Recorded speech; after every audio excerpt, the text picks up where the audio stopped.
हिमाचल प्रदेश में कोविड-19 के कुल मिला के 290 केसेस हुए हैं और इनमें से 204 केसेस एक्टिव है, 77 केसेस डिस्चार्ज हुए हैं और 5 डेथ हुई है। हमारा जो सेकेंड बैटल का अधिकतर केसेस जो बाहरी राज्यों से हिमाचल आए हैं, ये कैरियर बन के आने की वजह से हुआ है और इनको क्वारंटाइन में रखा गया है, इसलिए ज्यादा चिंता करने की आवश्यकता नहीं है, लेकिन फिर भी हमें सतर्क रहने की आवश्यकता है। पूरे देश में 1,65,000 केसेस हुए हैं, 4,700 के आसपास डेथ हुए हैं और एक ही दिन में 7,500 के आसपास केसेस बढ़े हैं, लेकिन हमारा जो मॉर्टेलिटी रेट है वो 2.9% थोड़ा कम होते आ रहा है और डबलिंग रेट है, इसमें भी बढ़ोतरी हो रही है। ये स्थिति थोड़ा संतोषजनक है।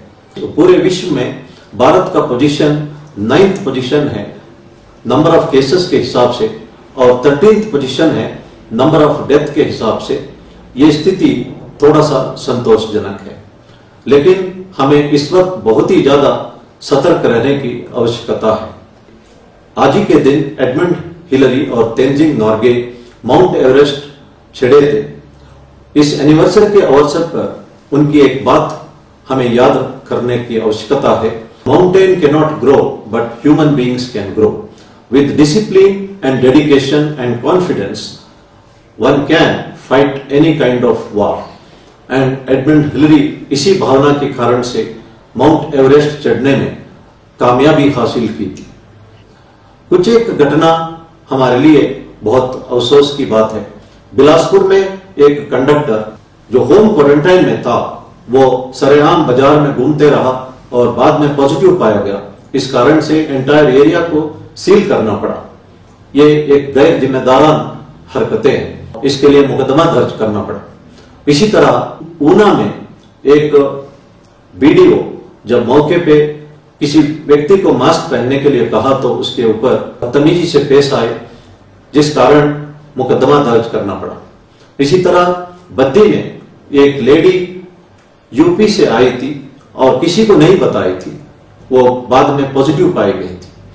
इस तरह का हरकतें हमारे लिए बहुत महंगा पड़ सकता है और खास तौर पर जो ट्रक ड्राइवर्स, कंडक्टर्स बाहरी राज्यों से एसेंशियल कमोडिटी सप्लाई के लिए हिमाचल आते हैं, उन्हें बहुत ही सतर्क रहने की आवश्यकता है। घर के अंदर भी सोशल डिस्टेंसिंग बनाए रखने की आवश्यकता है। मास्क पहनना, हैंड वॉश करना, सोशल डिस्टेंसिंग मेंटेन करना उनके लिए ज्यादा आवश्यक है। अगर हम सब मिलकर एक दूसरे का मदद करें, इस लड़ाई का सामना कर सकते हैं। मैं चाहता हूं कि सभी लोग सही ढंग से मास्क पहने पब्लिक प्लेसेस में, ऑफिसेस में, और आरोग्य सेतु ऐप डाउनलोड करें और उसका सही ढंग से इस्तेमाल करें और सोशल डिस्टेंसिंग मेंटेन करें और लगातार हैंड वॉश करते रहे। और कोई भी क्वारंटाइन जंपिंग का सूचना अगर आपके पास है तो तुरंत एडमिनिस्ट्रेशन को दे। अगर ये सब काम हम करते रहे तो इस कोविड-19 को हम सामना कर सकते हैं। मैंने पहले भी कहा था कि आजकल साइबर क्राइम बढ़ रहा है। कुछ एक लिंक्स भेजा जाता है जिसमें लिखा जाता है कि कोविड-19 आपके एरिया के बारे में अगर आप जानना चाहते हैं, इस लिंक को क्लिक करें। और अगर आप लिंक को क्लिक करते हैं, आपका पर्सनल डाटा सारा चले जाता है। बहुत सारे तरीके हैं जिससे साइबर क्राइम बढ़ रहा है। हमें बहुत ही ज्यादा सतर्क रहने की आवश्यकता है। मैं एक बात स्पष्ट रूप से कहना चाहता हूं, जब हम चाहते हैं कि समाज सुरक्षित रहे तो हम व्यक्तिगत तौर पर भी सुरक्षित रह सकते हैं।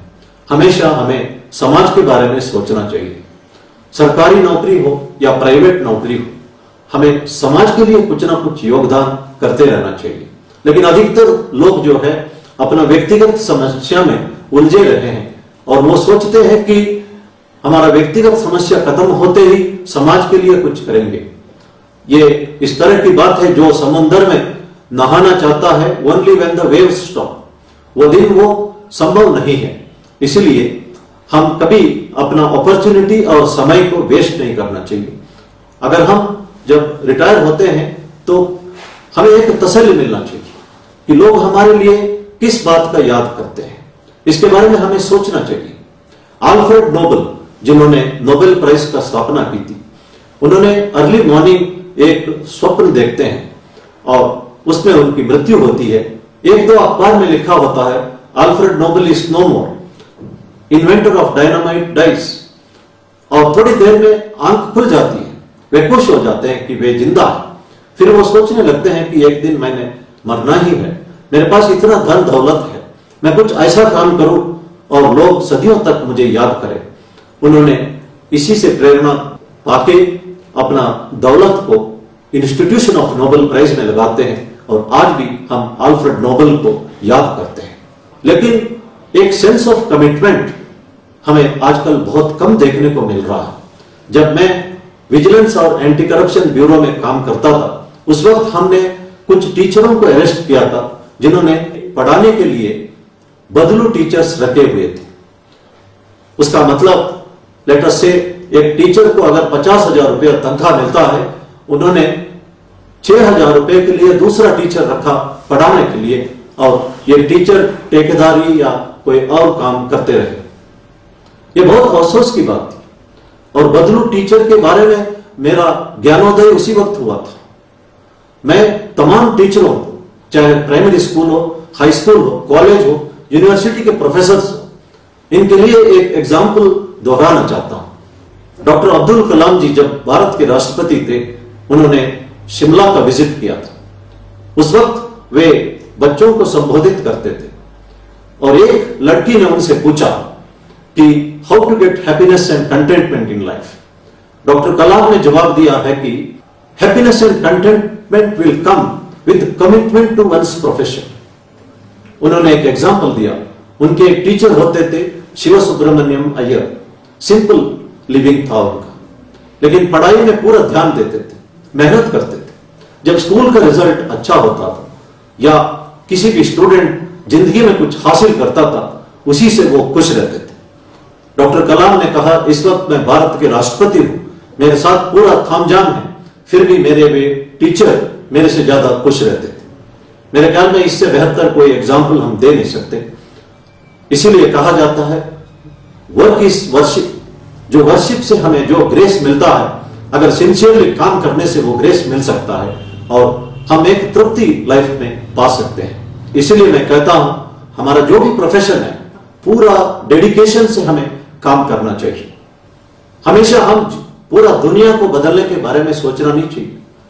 कोई भी दुनिया को बदल नहीं सकता except the person who has made this world. सिर्फ भगवान ही दुनिया को बदल सकता है। हम अपना लिमिटेड स्फीयर ऑफ एक्टिविटी में जो कुछ कर सकते हैं वो करना चाहिए। एक टीचर चाहे 5 स्टूडेंट्स या 10 स्टूडेंट्स का जिंदगी बदल सकता है, वो करना चाहिए। अगर हम कुछ लोगों को मदद कर सकते हैं, करना चाहिए। दुनिया के बारे में सोचने की आवश्यकता नहीं है। समुद्र के किनारे पे स्टार फिशेस आते थे। एक व्यक्ति उन स्टार फिशेस को उठा के वापस समुद्र फेंकता था। दूसरे ने पूछा, यहां हजारों हैं, माइल्स टुगेदर है, आप कितना फेंकोगे? उसने ये जवाब दिया कि अभी समुद्र का जो टाइड है रिसीड हो रहा है। एक स्टारफिश को उसने उठाया, अगर मैं इसको फेंकता नहीं हूं तो ये पानी के लिए तड़पेगा और मरेगा, और वो फेंकता है और कहता है कि it will make difference to this particular starfish. ये हमारी एटीट्यूड होना चाहिए। Let it be one individual, few individuals, हमारा योगदान होना चाहिए। और मैं कहता हूं कि चाहे स्वीपर्स हो, आशा वर्कर्स हो, हेल्थ वर्कर्स हो, डॉक्टर्स हो, नर्सेस हो, पुलिसमैन हो, होमगार्ड हो, हर एक का योगदान श्रेष्ठ होता है, उसको हमें सम्मान करना चाहिए। दिल्ली में एक कांस्टेबल अपना नाइट पेट्रोलिंग ड्यूटी सिंसियरली कर रहा था। उस वक्त तंदूर के बाहर थोड़ा सा बाल देखा उसने। he climbed up and pulled the hair and a small piece of skull came, and that's how entire tandoor murder case was worked out. ये उसका योगदान है, अप्रिशिएबल है। इसलिए किसी का भी योगदान कभी छोटा नहीं होता या बड़ा नहीं होता। हमें किसी भी नौकरी हो डेडिकेटेड होके काम करना चाहिए। भारतीय पुलिस का इमेज बहुत सुधारा है। हम अगर 20वीं शताब्दी देखे, हिंदी फिल्म्स में पुलिस को एक मजाकिया तौर पर दिखाया जाता था। आज लोग उन फिल्म्स को देखना पसंद करते हैं जहां पुलिस अफसर को एक जांबाज के तौर पर, एक सिंघम के तौर पर, एक ऑनेस्ट पुलिस अफसर के तौर पर दिखाया जाता है। इसीलिए फिल्म प्रोड्यूसर्स भी आजकल ऐसे फिल्म बनाने लगे हैं जहां पे जांबाज ऑफिसर्स को दिखाते हैं। उन्होंने समझ लिया है कि लोग इसको देखने पसंद करते हैं और पुलिस कभी क्रिटिसिज्म से घबराता नहीं है। क्रिटिसिज्म से हम अपने आप को इंप्रूव कर सकते हैं। Otherwise we will be like a rusted iron. Gold shines more when it is hammered. The sandalwood gives more fragrance when it is rubbed. The Indian police has shined today. जब भारत के प्रधानमंत्री जी ने स्वयं कहा है कि भारतीय पुलिस का इमेज इस वक्त बदला हुआ है, यह बहुत संतोषजनक स्थिति है। मैं इस वक्त कंक्लूड करते वक्त 4 बातें कहना चाहता हूं। पहला, वर्क इज वर्शिप। अगर हम अपना ड्यूटी सिंसियरली करें, डेडिकेटेड तौर पर करें, हमारी तरफ से समाज को योगदान देते रहे, हमें किसी भी मंदिर जाने की आवश्यकता नहीं है। दूसरा, जो समाज को सुरक्षित रखना अगर हम चाहे, हम व्यक्तिगत तौर पर सुरक्षित रहेंगे। समाज की सुरक्षा और व्यक्ति की सुरक्षा में कोई अंतर नहीं है। तीसरा, when we help others, we are basically helping ourselves. और चौथा, when we respect others, we are basically respecting ourselves. There is absolutely no difference respecting others and respecting oneself. मैं इन बातों के साथ अपना ब्रीफिंग खत्म करना चाहता हूं और अगला डीजीपी आगे का प्रेस ब्रीफिंग करेंगे।